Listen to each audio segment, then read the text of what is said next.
Sosialisasi mengenai COVID-19 atau Corona. Hal-hal yang dilarang selama PSBB.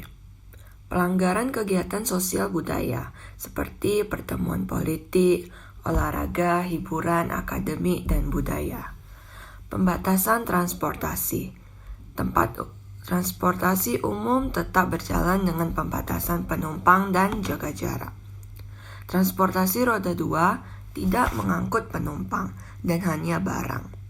Semua sekolah dan tempat kerja dilakukan secara online. Kegiatan keagamaan, semua tempat ibadah ditutup. Pemakaman bukan COVID maksimal 20 orang. Tempat usaha yang boleh beroperasi hanya supermarket, minimarket, atau tempat kebutuhan sehari-hari dan layanan masyarakat. Selebihnya diharapkan untuk ditutup dulu atau dibatasi. Hukuman kepada yang melanggar. Kepala Bidang Humas Polda Metro Jaya Kombes Yusri Yunus menjelaskan, warga yang tak menuruti imbauan polisi atau melawan petugas saat diimbau membubarkan diri dapat dijerat pasal 212 KUHP, 216 KUHP, dan pasal 218 KUHP. Pasal 212 KUHP menjelaskan, barang siapa dengan kekerasan atau ancaman kekerasan melawan seorang pejabat yang sedang menjalankan tugas yang sah, atau orang yang menurut kewajiban undang-undang atau atas permintaan pejabat memberi pertolongan kepadanya, diancam karena melawan pejabat, dengan pidana penjara paling lama 1 tahun 4 bulan atau pidana denda paling banyak Rp4.500. Pasal 216 KUHP ayat 1 menjelaskan, barang siapa dengan sengaja tidak menuruti perintah atau permintaan yang dilakukan menurut undang-undang oleh pejabat yang tugasnya mengawasi sesuatu atau oleh penjabat berdasarkan tugasnya. Demikian pula yang diberi kuasa untuk mengusut atau memeriksa tindak pidana. Demikian pula barang siapa dengan sengaja mencegah, menghalang-halangi, atau menggagalkan tindakan guna menjalankan ketentuan undang-undang yang dilakukan oleh salah seorang pejabat tersebut, diancam dengan pidana penjara paling lama 4 bulan 2 minggu, atau pidana denda paling banyak Rp9.000. Pasal 218 KUHP, barang siapa pada waktu rakyat datang, berkerumun dengan sengaja tidak segera pergi setelah diperintah 3 kali oleh atau atas nama penguasa yang berwenang, diancam karena ikut serta perkelompokan dengan pidana penjara paling lama 4 bulan 2 minggu, atau pidana denda paling banyak Rp9.000. Pembubaran kerumunan telah tertuang dalam maklumat Kapolri nomor Mak _2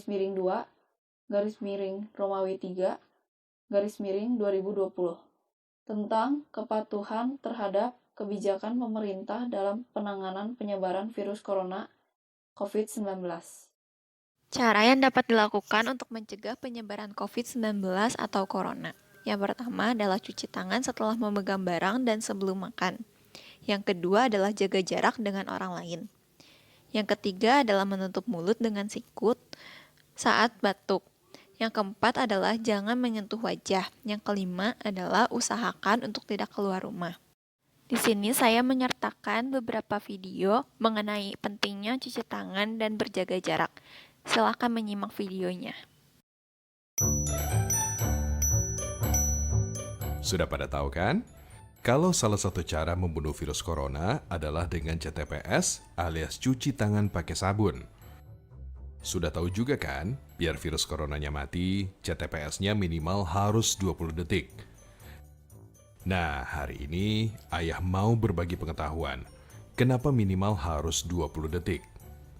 Biar lebih jelas, ayah akan peragakan sebuah percobaan sederhana dengan lotion punya si ibu. Kita lumuri lotion ke seluruh permukaan tangan kita. Anggap saja, lotion ini ceritanya adalah virus yang mudah menempel di tangan kita. Kita coba cuci tangan pakai air saja. Lotionnya masih menempel. Nah, sekarang coba cuci tangan pakai sabun. Tapi hanya 5 detik atau 10 detik. Apa hasilnya? Ya masih menempel juga lah. Tapi, kalau 20 detik mencuci tangan pakai sabun dengan baik dan benar, pasti berhasil. Pertama, basahi tangan dengan air mengalir. Kemudian, gosok sabun ke telapak, punggung tangan, dan sela jari. Lakukan dengan membersihkan bagian bawah kuku. Baru kita bilas dengan air bersih yang mengalir.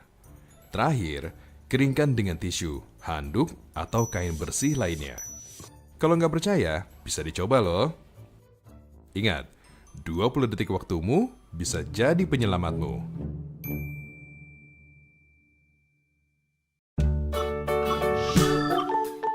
Teman-teman, sekarang aku sudah tahu loh apa yang dimaksud dengan jaga jarak.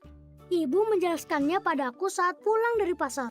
Meskipun kita sedang dalam masa jaga jarak, beberapa orang dengan keperluan sangat penting diperbolehkan untuk keluar rumah.